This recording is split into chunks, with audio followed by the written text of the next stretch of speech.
വിശുദ്ധ യോഹന്നാന്റെ സുവിശേഷം 16-ാം അധ്യായം 33 മുതലുള്ള വാക്യങ്ങളെയാണ്. ലോകത്തിൽ നിങ്ങൾക്ക് ഞെരുക്കമുണ്ടാകും, എങ്കിലും ധൈര്യമായിരിക്കുവിൻ, ഞാൻ ലോകത്തെ കീഴടക്കിയിരിക്കുന്നു. ഈ ലോകത്തിൽ നമുക്ക് സങ്കടങ്ങൾ ഉണ്ടാവില്ലെന്നല്ല ഈശോ പറഞ്ഞത്. നമുക്ക് സങ്കടങ്ങളും തിരിച്ചടികളും പ്രതിസന്ധികളും ഒക്കെ ഉണ്ടാവും.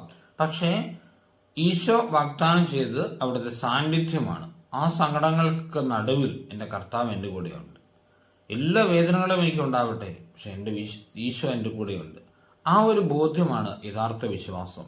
മരണത്തിൻ്റെ നെൽവീണ താഴ്വരയിൽ കൂടിയാണ് ഞാൻ നടക്കുന്നതെങ്കിലും എൻ്റെ കർത്താവ് എൻ്റെ കൂടെയുണ്ട്. ആ ബലമാണ് യഥാർത്ഥത്തിൽ നമ്മളെ ആശ്വസിപ്പിക്കേണ്ടത്. ഈശോ നമ്മളെല്ലാവരെയും അനുഗ്രഹിക്കട്ടെ. കണ്ണുപൂട്ടി ഈശോ വിശ്വസിക്കാം, ഈശോ കൂടെ ഉണ്ടാവും ഏത് സങ്കടാനുഭവത്തിലും.